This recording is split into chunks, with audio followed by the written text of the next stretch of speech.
It's time now for County-Wide, a special presentation of Yavapai Broadcasting News. Join Paul David and Brad Miller as they talk with our community's leaders, newsmakers, and people in the know. You'll hear about the hot topics that affect all our lives here in Yavapai County. And now, here's today's County-Wide. Welcome to County-Wide. I'm Paul David. Very good to have you in studio with us today. Catherine Chapman from Yavapai Family Advocacy Center back in studio. Welcome back. Welcome. Thank you. We talked to you last month. Yes, I was here for Start by Believing. Start by Believing, and then at that moment in time, I thought, you know, we should get you to come back in and talk about the Advocacy Center because it's been a couple of years since we've discussed it. So why don't we start right off by that? Just kind of fill us in on what the Yavapai Family Advocacy Center is. Well, it's really interesting. I go out and I do trainings or community outreach presentations, and I ask people who here knows about the Yavapai Family Advocacy Center, and I don't get a lot of hands raised. I think it's one of the most hidden gems in Yavapai County. That's weird. It is. It's just not known because of the work that we do. One of them are, what we do is help individuals, families who are victims of domestic violence, sexual assault, or child abuse. Those are some of the most underreported crimes, so thus we become a hidden agency. But we help with helping victims with advocacy, helping them find resources in the community, helping them hook up with professionals that can help them with healing. We have counselors on staff. And then we also work as a multidisciplinary team with law enforcement, the county prosecutor, Child Protective Services, our advocates, our medical and mental health folks. Wow. To do case review and multidisciplinary approach to looking at how can we make the investigation stronger, how can we help prosecution prosecute the bad people, and then send them off to jail or prison. So thus that makes our community safer. So it's kind of a two-prong approach where we're helping victims heal and we're helping law enforcement, CPS, county prosecutor do the case. That's a busy day. It is a busy day. And it's not a very pleasant job either. I can't imagine myself doing that job. No, it's difficult. People who work in this field get what's called vicarious or secondary trauma. We take in the trauma that folks are experiencing because we have to hear the stories. We have to hear little kids say what bad people have done to them, and it's very hard on the professionals in this who work in these areas. Now, when the Advocacy Center was brought in, I think Kathleen McLaughlin was the director at the time when it first started up, and she described it as a one-stop shop, and I don't think she really liked to describe it as that, but it was the best way to kind of put it, that it was a one-stop shop for a victim of these types of crimes, rape, you know, child abuse, all that stuff. Tell me a little bit about that, because it has been a big help. You mentioned that there was a case just last week, and we can see why your agency is so helpful right now. So kind of tell us that story a little bit, if you would. Well, what this is intended to do is make it very victim-friendly, very victim-focused. So what's best for the victim?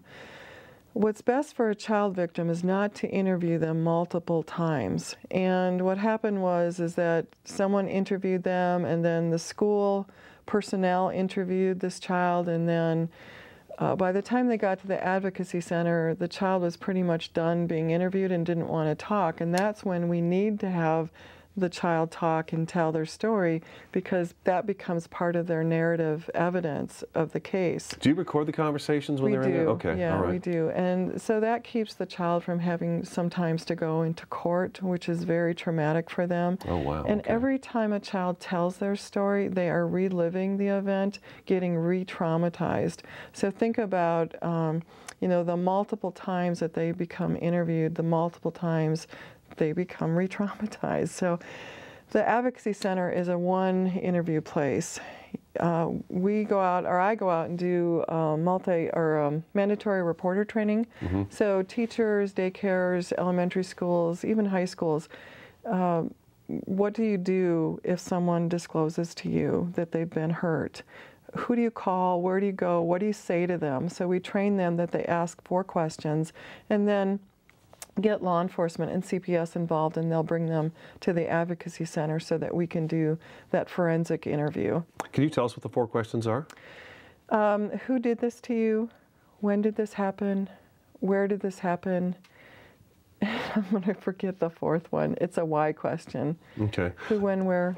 Is it possible, like, we had a crime occur at my home this last year, and I remember I was interviewed by the first officer that came in, I was interviewed by the second officer that came in, I was interviewed by the detective that came in, the second detective that came in, and then I believe I was interviewed one more time after that. And I kind of felt like they were trying to get, okay, is this guy telling me the right story? Okay, are the details staying in line? Is that kind of part of it, though? And then part of me thinks also that as a school personnel person, I've got this child next to me that had this happen, and I don't know what to do. I don't know what to say. I don't know how to comfort them. Maybe it's just a natural thing to start asking questions like that. It is natural because you want to make sure that you're going to do the right thing. You want to get a little bit more information so that you know where to go and who to call and all of that. That's understandable. But if a law enforcement is investigating a crime, they really need to ask those questions, and they ask those questions of adults. What I'm talking about is asking questions of children who are victims, and that's where we have to be really careful about. They're re-traumatized, and they also start adapting to the interview. If they get asked multiple times, and if there's any suggestible questions or leading questions, that they introduce a name or say, did they do that to you? They can start thinking that, oh, that's what they want me to say. So, and then that kind of really affects the case going forward with the prosecution and the defense attorney and the jury. And so just making sure that it's kind of a pure interview. It's important for the victim to tell you what happened, not to feed the victim possibilities of what happened. Absolutely, yeah. Okay. You don't want to lead a child into saying a wrong name. You don't want to wrongfully convict someone. You just are trying to get to the truth as much as possible. And some kids are ready to talk and some are not for a lot of different reasons. Fear is one of the biggest ones. They just cannot talk about what's happened to them. I guess the breaking point on when these kids do start talking about it, it varies depending on the child and, and what they're going through. Yeah. Some children are very good at just point blank, they'll tell you everything, and some absolutely just do not want to talk about it. And how do you work into that, though, then? If they're like so traumatized they don't want to speak about it, how do you get that to kind of come out of them and help them? It's a very gentle interview. It's the forensic interview is very different than an interrogative interview that law enforcement use. It's very skilled. They've gone through training, so law enforcement and CPS, some of them have had this training. It's just a different approach to asking questions. So I heard something bad happen to you. Tell me about that. Can you tell me more about that? Just gentle. They build a rapport. They try to get, some easy questions going to begin with, and then they work into it. Trust would be tough. To get a kid to trust you after adults have been hurting them, it'd be difficult to get a child to say, okay, yeah, I trust you, I'll go ahead and tell you anything. Because we tell children all the time, you need to listen to adults, you need to do what adults say no matter what. And then here comes an adult who harms this child and they freeze. But I'm supposed to listen to them, but this doesn't feel good. And now I don't know what to do. And I like hanging out with this person because usually for children, it's not the stranger danger. I mean, that happens. And I'm glad that we've taught our kids that. But we also have to teach our kids that it's okay to say no to an adult if they are harming you, touching parts that they shouldn't be. Yeah. How long? You know what? Let's take our break, okay? Let's take our break. Director of Yavapai Family Advocacy Center, Catherine Chapman, in studio today. I'm Paul David. This is Countywide. We'll be back in just a couple minutes.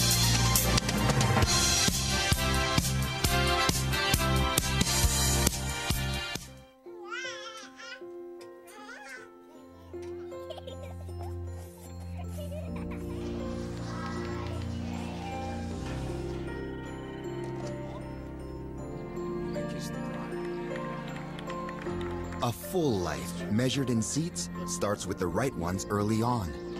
Car crashes are a leading killer of children 1 to 13. Learn how to prevent deaths and injuries by using the right car seat for your child's age and size. Know what?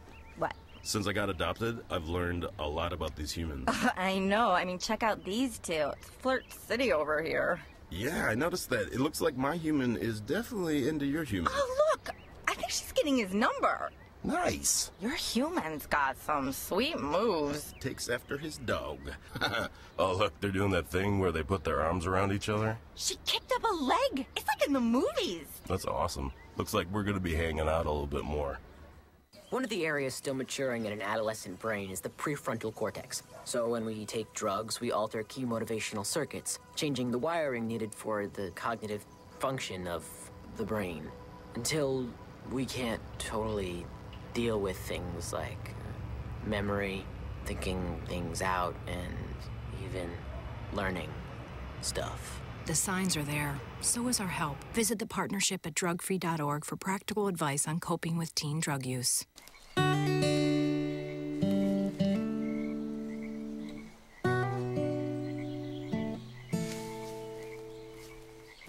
When you're out there, there's no telling what you'll find.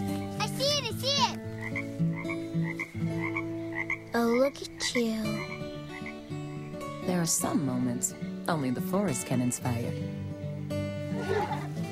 Find yours at discovertheforest.org.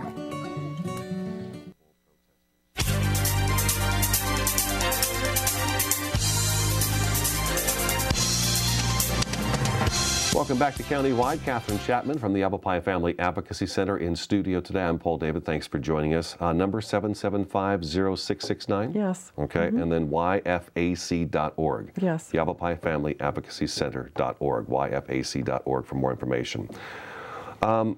A child, when a child is brought to you or comes in the door with family members, how long does it take from start to finish to kind of work through that process until they can go home or wherever they go next? Okay.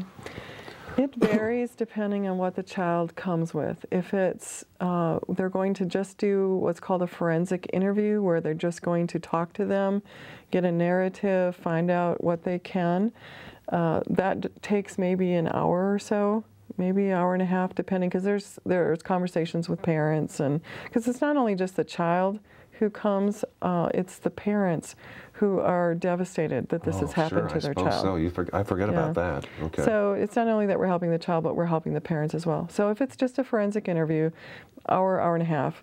If it's a SANE exam, which is sexual assault nurse exam, if a child has been sexually assaulted, if a victim's been raped, usually with children it's chronic, that it's not necessarily an immediate just happened rape type situation.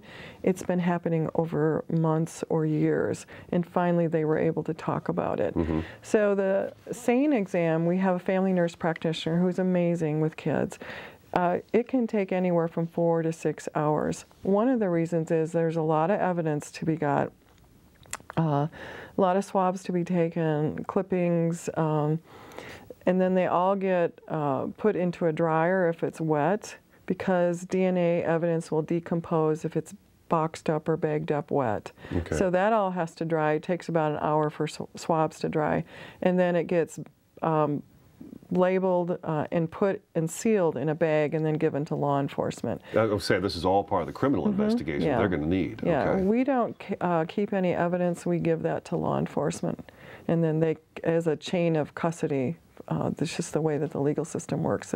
We can't do that. So it takes a lengthy amount of time. Families are there for a long time, and hopefully there'll be somebody there supporting the victims, and they're there for a long time. You deal with adults too, right? We do. We deal with adults who've been sexually assaulted and victims of domestic violence. We have 2 support groups that we run, and our advocates who help with legal advocacy, help them get orders of protection if they need, help them, one of the most important things is their safety planning. If they're in a violent relationship, how can they keep themselves safe during it? And if they attempt to leave, which is one of the most dangerous times, how do they keep themselves safe? And when they go to a new place, how do they keep themselves safe from stalking? When people leave your office, leave your building, do you feel like there's a sense of, that's off my chest, it's off my back, it's out there now? I think they come with a lot of anxiety. I would. They're scared. They don't know what's going to happen next, and our advocates can kind of talk them through some of that. It's normal to feel this way, and they, I guess, walk out hopefully with a sense that they feel a little bit more secure. a little bit more information about what the next steps are. And that we are there for them. They can always call us again if that anxiety goes up. We can help talk them down, normalize them again. So when they leave your office, are they done with you altogether, or are you kind of steering them in the right direction as to where they need to go, or can they get that right there and then they're already in the right direction when they're leaving? Well, if they come in, we always do a follow-up call, especially if they come in on the weekends. The advocates aren't there on the weekends. We have on-call professionals that are. So we'll do a follow-up phone call, and then we'll follow their case. We always do a case review with our multidisciplinary team, and we talk about what happened in the case. Is there anything else we could do for the victim? Are there other services that we aren't thinking about? Are there cultural issues? And then what else could we do to strengthen the investigation? Does the officer need more information? CPS and law enforcement in the county attorney's office have a chance to talk about the case in one room. So it's just very beneficial to do that. And then for the victim, aftercare, we have counseling sessions that they're available to. So we have 2 counselors that well, that's good. For working through and processing what has happened to them. Now, you brought up victim advocates.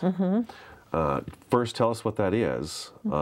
Maybe somebody out there listening would be interested in doing something like this, but you do have an opening, or going to have an opening for a victim advocate. So what is a victim advocate?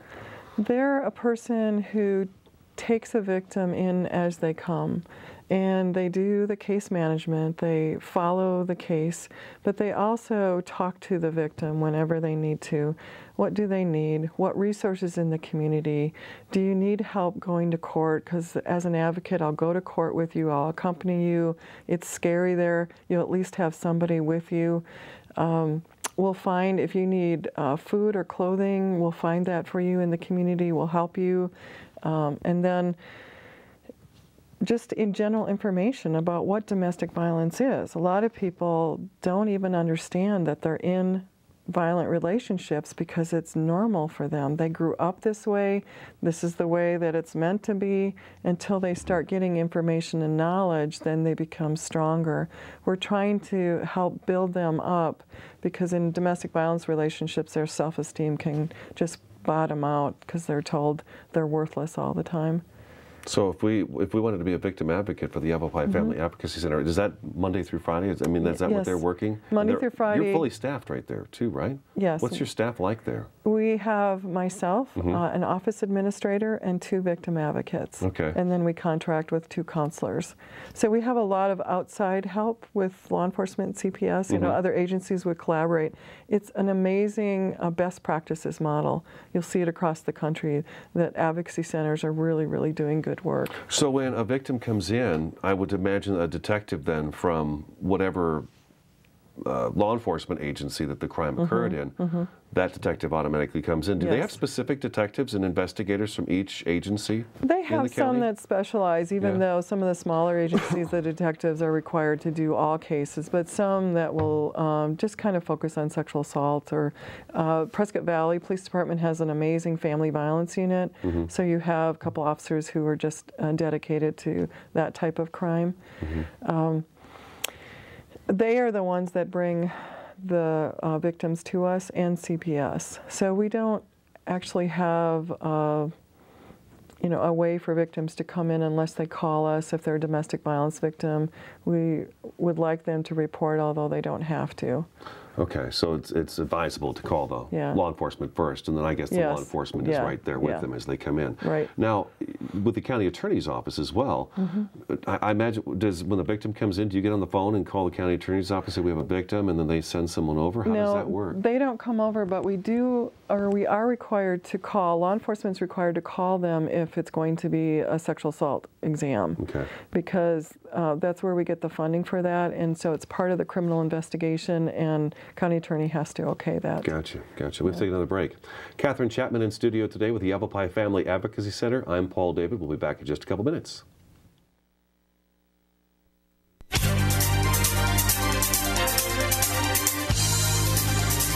Thanks for calling the GED Pep Talk Center. Jerry Siller speaking. Your level 7 in-your-face pep talk.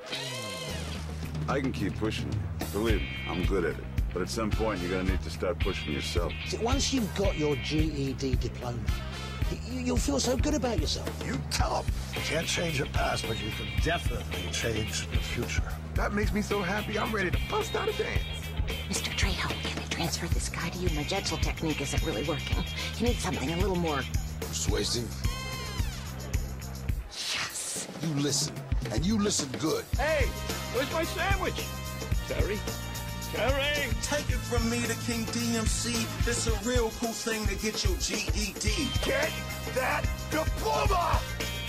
Now hold on and we'll find you free GED classes. Capiche? Whatever motivation you need, we've got a pep talk for you. Get your GED pep talk and find free classes at yourged.org. I'm one unlucky guy. The chance of being involved in a robbery is 1 in 757. The chances of being struck by lightning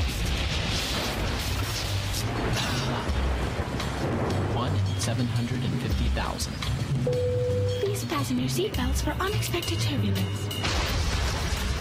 The chances of being a victim in an airline crash 1 in 29 million.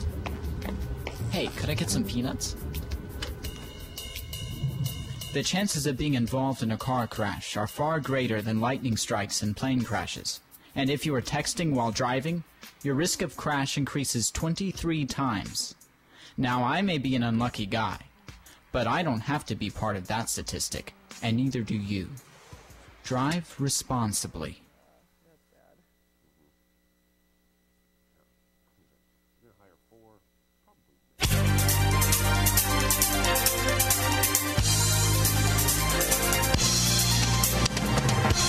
Welcome back to Countywide. We've got just a couple minutes left in the program. Any questions for the Yavapai Family Advocacy Center or Catherine Chapman? 928-775-0669. If you want to know more information about them, yfac.org. Okay, now are you taking applications for victim advocate? Yes, I am. Okay, you are taking, okay, we wanted to make sure we mentioned that. So what, just call you to get out? Yeah, just call, or you can go on the website. The job description is on the website, so they can look and see what that all entails. Okay, yfac.org. You've got charitable events coming up throughout the year, and you said you're going to get those to me so we can talk about those. Because where do you get your funding mostly? We get it from a variety of different sources. We get federal grants, which go through the state. We get city and county funding. I was going to ask you about that. Each one of the cities contribute funds based on population to us. We get foundation and individual donors. And then Partners Against Narcotic Trafficking gives us money. So you probably get some RICO funds. Yes, yes. And which is a good way to spend those funds to help victims. So take from the criminals and fight crime with it. Absolutely, and we're so appreciative of that. You got a wish list too. Yes. I printed your wish list out. It's pretty extensive. Yeah. But there are things you need. It says new couches and chairs. It says leather preferred for sanitary reasons, and then gift cards.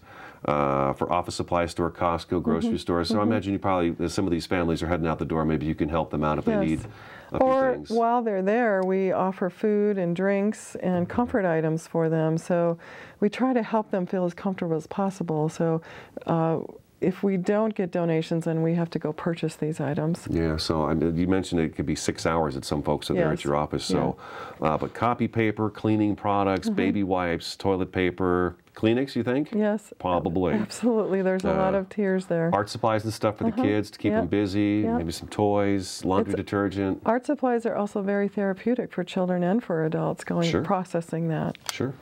All right, that's all we have time for. Okay. yfac.org, numbers 928-775-0669. Catherine Chapman, good to see you again. Thank you. You got your name right every time this time. Thank you. From the Yavapai Family Advocacy Center, I'm Paul David. This is Countywide. We'll talk to you again next time.